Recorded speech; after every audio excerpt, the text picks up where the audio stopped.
A serum on light wave का numerical 18.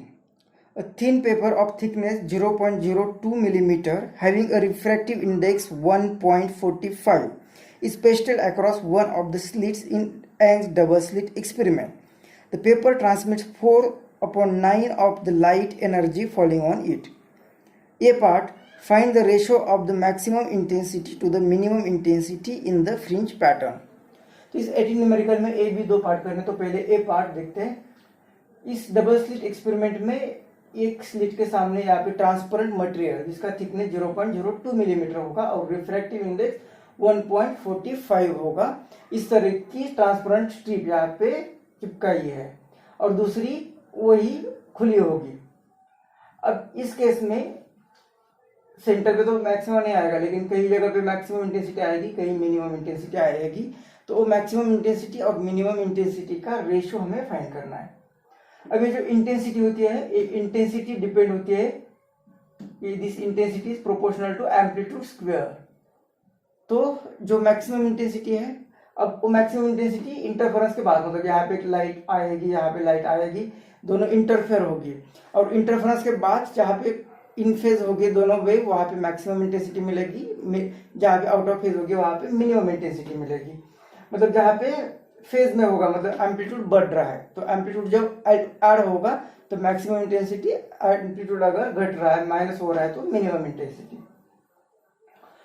तो ये एम्पलीट्यूड पे डिपेंड है। अब यहाँ का सपोज यहाँ पे जो वेव आ रही है इसका एम्पलीट्यूड A1 और यहाँ से जो वेव आ रही है इसका एम्पलीट्यूड A2, तो ये इंडिविजुअल एम्पलीट्यूड होगा, लेकिन जहाँ पे इंटरफेरेंस होगा वहाँ पे रिजल्टेंट एम्पलीट्यूड जो होगा वो रिजल्टेंट एम्पलीट्यूड अंडर रूट में दोनों एम्पलीट्यूड की वेक्टर एडिशन, मतलब इससे लिखते हैं हम A1 square plus A2 square plus 2A1 A2 और कॉस ऑफ थीटा, जो भी थीटा है।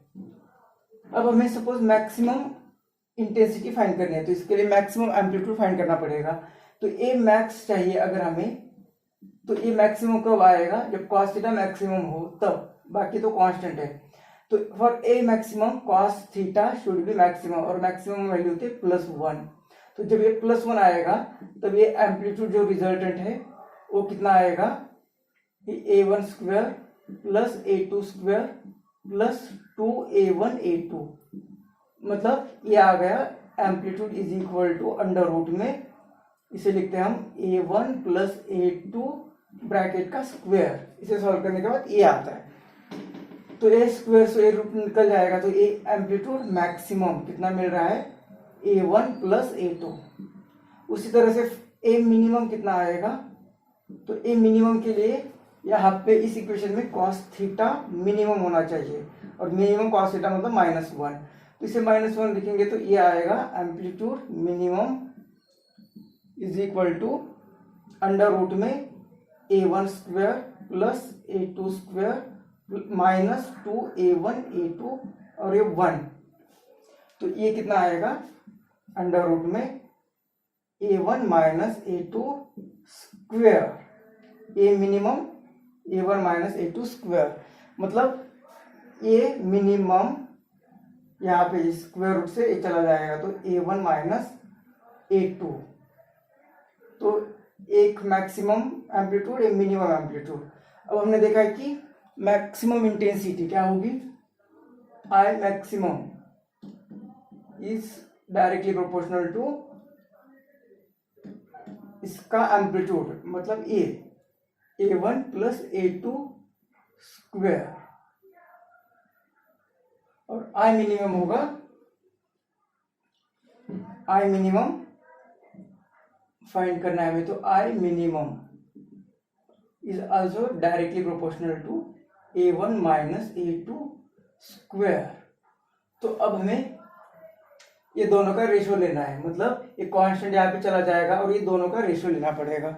मतलब यहाँ पे डिवाइडिंग, इसे लिखते हैं 3, इसे लिखते हैं 4, तो dividing 4 and 3 will get 3/4, dividing 3/4 करते, तो हमें I maximum to the I minimum मिलेगा, it is equal to A1 plus A2 square divided by A1 minus A2।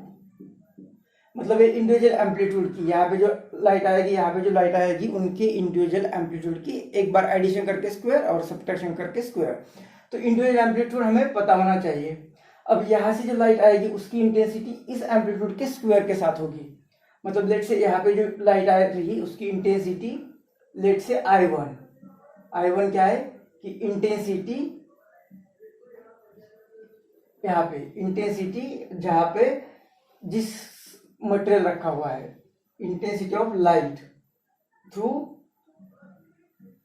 Transparent material, through transparent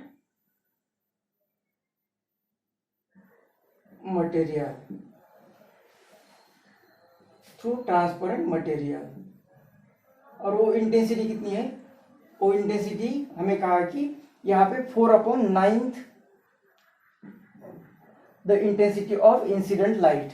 मतलब जो इंटेंसिटी है उसका 4/9 इंटेंसिटी आ रही है। 4/9 the intensity of light incident on this slit. और ये I2, suppose यहाँ से जो लाइट आ रही उसकी इंटेंसिटी को I2 कहते हैं। वहाँ पे कोई मटेरियल नहीं है, मतलब वो जितनी इंसिडेंट हो रही है उतनी ही उसकी इंटेंसिटी होगी। मतलब ये इंटेंसिटी लेट से I। तो दोनों का रेशियो लेते हैं, अगर I2/I1, ये दोनों का अगर रेशियो लेते तो ये रेशियो आएगा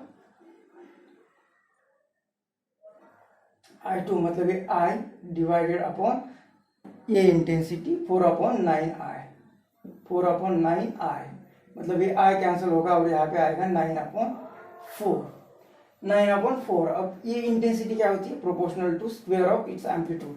तो यहाँ पे I2 को लिख सकते हैं हम, यहाँ पे इसका रेशो आएगा A2/A1²।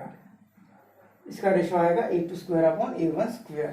तो हमें यहाँ से मिल रहा है A2/A1² इज इक्वल टू 9/4। इसका मतलब कि A2/A1 दोनों साइड का स्क्वायर रूट लेते हैं तो ये आएगा 3/2। तो हम ये वैल्यूज, मतलब A2 अगर 3 होगा तो A1 2 होगा। तो ये वैल्यूज यहाँ पे पुट करेंगे, तो इक्वेशन 5 में पुट कर रहे हैं तो हमें इंटेंसिटी का ratio I max to the I minimum ये मिलेगा यहाँ पे A1 + A2, मतलब एक 3 है एक 2 है, तो 3 + 2 5 का स्क्वायर। और दूसरा A1 - A2, मतलब एक A2 - A1 यहाँ पे, तो 3 - 2 1 का स्क्वायर। तो ये रेशियो कितना मिल रहा है? I max to the I minimum, ये मिल रहा है 25/1।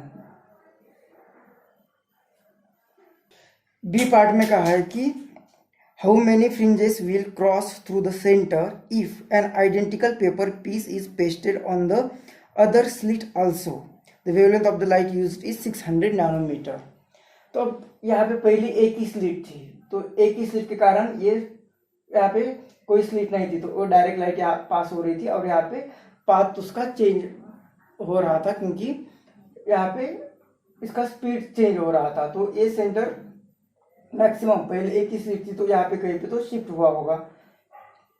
अब दूसरी स्लिट रखी, तो दूसरी स्लिट रखने के बाद क्या होगा कि दोनों स्लिट का थिकनेस सेम है, रिफ्रैक्टिव इंडेक्स सेम है और सेम लाइट आ रही है, तो यहाँ पे दोनों में अभी कोई पार्ट डिफरेंस नहीं होगा। जितना स्पीड यहाँ पे कम होगा उतना स्पीड यहाँ पे कम होगा और बाहर आती ही दोनों इन फेज ही रहेगी।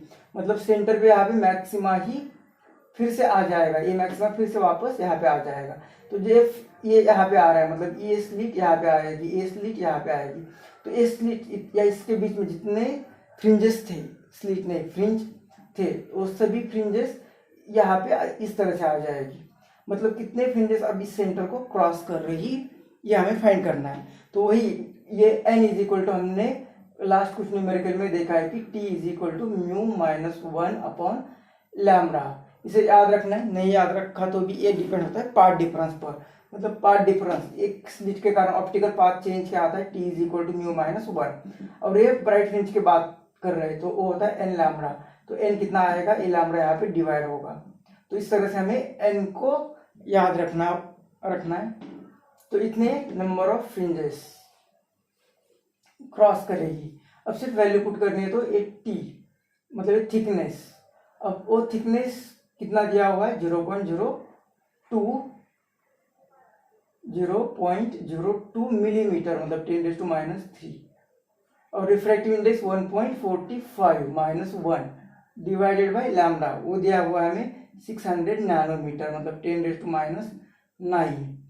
तो ये आएगा यहाँ पे 2 इंटू ये 2 डेसिमल और यहाँ पे ऑलरेडी 3 है, तो 10⁻², 10⁻³ तो 10⁻5 इंटू इसके सब्ट्रैक्शन करेंगे तो 0.45 डिवाइडेड बाय 600 इंटू 10⁻৯। ये 2 से यहाँ पे डिवाइड करेंगे तो 300। अब ये 3 से इसे डिवाइड करेंगे तो ये आएगा 0.15। अब ये 9 ऊपर चला जाएगा तो वो होगा +9 और यहाँ पे 10⁻5 मतलब 10⁻4 आएगा और ये 0.15 मतलब ये n = 15 और ये 100 मतलब 10⁻+2, तो वो भी ऊपर चला गया -2 मतलब ये, और ये 10⁻, यहाँ पे भी -2 मतलब ये होगा 10⁻⁴ और ये 10⁻+4, तो n की वैल्यू आएगी 15।